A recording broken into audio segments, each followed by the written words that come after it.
कहते हैं। ये आपको किसी रिपोर्ट में बिनाइन ट्यूमर देखने को मिलता है तो आप समझ सकते हैं कि ये नॉन कैंसरस ट्यूमर होता है, यानी कि ये कैंसर नहीं होता है या फिर कैंसर की शुरुआत होती है। और जबकि जो मैलिग्नेंट ट्यूमर्स होते हैं वो कैंसरस ट्यूमर्स होते हैं, यानी कि ऐसे ट्यूमर्स जो कि कैंसर बन चुके होते हैं उन्हें हम मैलिग्नेंट ट्यूमर कहते हैं। बिनाइन ट्यूमर्स और मैलिग्नेंट ट्यूमर्स में दो मुख्य अंतर होते हैं। पहला, जो बिनाइन ट्यूमर्स होते हैं वो स्लो ग्रोइंग होते हैं, यानी कि काफ़ी इनका जो साइज़ होता है काफ़ी धीरे धीरे बढ़ता है, जबकि जो मैलिग्नेंट ट्यूमर्स होते हैं इनका साइज़ काफ़ी तेज़ी से बढ़ता है।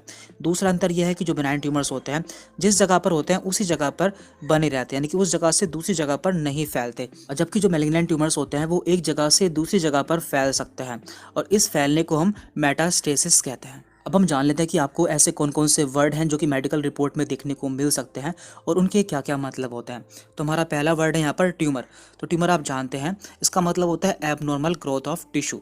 इसके बाद यहाँ पर दूसरा वर्ड है बिनाइन। तो बिनाइन का मतलब होता है नॉन कैंसरस ग्रोथ, यानी कि कोई ग्रोथ तो है, यानी कि कोई ट्यूमर तो है लेकिन वो कैंसर नहीं है। इसके बाद यहाँ पर है मैलिग्नेंट। इसका मतलब होता है कैंसरस ग्रोथ, यानी कि कोई ग्रोथ है जिसमें कि कैंसर है। इसके बाद यहाँ पे आता है मेटास्टेसिस। तो हम ये जानते हैं कि जब कैंसर एक जगह से दूसरी जगह पर फैल जाता है तो उसे हम मेटास्टेसिस कहते हैं, यानी कि जो कैंसर है वो एक जगह से दूसरी जगह पर फैल चुका है। इसके बाद है कार्सिनोजन। इसका मतलब होता है कैंसर कोजिंग एजेंट, यानी कि ऐसे एजेंट जो कि कैंसर कोज करते हैं या फिर कैंसर के लिए जिम्मेदार होता है। इसके बाद यहाँ पर अगला वर्ड है सारकोमा। तो ऐसे कैंसर जो कि सॉफ्ट कनेक्टिव टिश्यू में होता है उन्हें हम सारकोमा कहते हैं। तो ये हमारी बॉडी में कई सारे ऑर्गन में हो सकते हैं, जैसे कि यूट्रस, मसल, बोन। तो इन सभी में जब कैंसर हो जाता है तो उसे हम सारकोमा कहते हैं, और रिपोर्ट में आपको सारकोमा ही देखने को मिलता है। अगला वर्ड है कार्सिनोमा। देखिए हमारी बॉडी में एक लाइनिंग पाई जाती है जिसे कि हम एपिथेलियल टिश्यू कहते हैं। तो जब भी इस एपिथेलियल टिश्यू की लाइनिंग में कैंसर हो जाता है तो उसे हम कार्सिनोमा कहते हैं। इसके एग्जांपल्स हैं skin, breast, kidney, lungs, pancreas. तो जब भी इनकी लाइनिंग में कैंसर हो जाता है तो उसे हम कार्सिनोमा कहते हैं। इसके बाद है ल्यूकेमिया।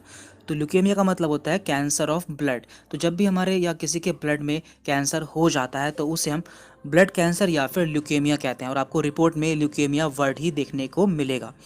इसके बाद है लिम्फोमा। देखिए हमारी बॉडी में लिम्फोइड टिश्यू पाए जाते हैं जिसमें कई सारे ऑर्गन्स होते हैं। तो इन ऑर्गन्स में जब भी कैंसर हो जाता है तो उसे हम लिम्फोमा कहते हैं। तो हमारी बॉडी में 4 तरह के लिम्फोइड टिश्यू पाए जाते हैं, जैसे कि थाइमस, लिम्फ नोड, स्प्लीन या फिर बोन मैरो। तो जब भी इनमें कैंसर हो जाता है तो आपको लिम्फोमा वर्ड देखने को मिल सकता है। और इसके बाद है यहाँ पर मिलेनोमा। तो आप जानते हैं कि हमारे स्किन में एक पिगमेंट पाया जाता है जिसे कि हम मिलेनोसाइट कहते हैं। तो जब भी इसमें कैंसर हो जाता है तो उसे हम मिलेनोमा कहते हैं। इसके बाद यहाँ पर है माइलोमा। तो माइलोमा का मतलब होता है कैंसर ऑफ प्लाज्मा सेल। तो ये एक तरह की WBC होती है। तो जब भी इनमें कैंसर हो जाता है तो आपको रिपोर्ट में माइलोमा देखने को मिलेगा। इसके बाद यहाँ पर है एडिनोमा। तो ये एक नॉन कैंसरस ग्रोथ या फिर ट्यूमर होता है जो कि आगे चलकर कैंसर में कन्वर्ट हो सकता है। जैसे कि आप यहाँ पे पिक्चर पे देख पा रहे हैं, ये हमारी कोलन का डायग्राम है। तो स्टार्टिंग में इसमें क्या हुआ, इसमें एडिनोमा हुआ। यदि ये ठीक नहीं होता है तो आगे चलकर ये कैंसर में कन्वर्ट हो सकता है, और इसे कन्वर्ट होने में 5 से 20 साल लग सकते हैं। लेकिन यदि हम यहाँ पर जो इसका कोजिंग एजेंट है उसे रिमूव कर देते हैं तो ये यहीं पर ठीक हो जाता है। इसके बाद यहाँ पर ओस्टियोमा। तो इसका मतलब होता है benign tumour of bone tissue, या फिर बोन की सेल में जब बिनाइन ट्यूमर यानी कि ऐसा ट्यूमर जो कि कैंसरस नहीं होता है हो जाता है तो उसे हम ओस्टियोमा कहते हैं। देन ओस्टियोसार्कोमा। तो यहाँ पर वर्ड यूज हुआ है सार्कोमा, मीन्स ये कैंसरस ट्यूमर है। तो जब भी बोन में ट्यूमर हो जाता है जो कि कैंसरस होता है तो उसे हम ओस्टियोसार्कोमा कहते हैं। और लास्ट में यहाँ पर है हिपेटोमा। हिपेटो मीन्स होता है लीवर। तो जब भी लीवर में कैंसर हो जाता है या लीवर की सेल में कैंसर हो जाता है तो उसे हम हिपेटोमा कहते हैं।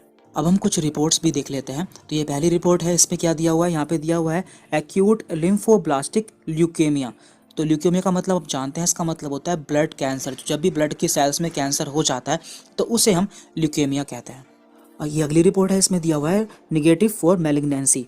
तो मैलिग्नेंसी का मतलब क्या होता है आप जानते हैं, इसका मतलब होता है कैंसर, मीन्स यहाँ पर कैंसर नहीं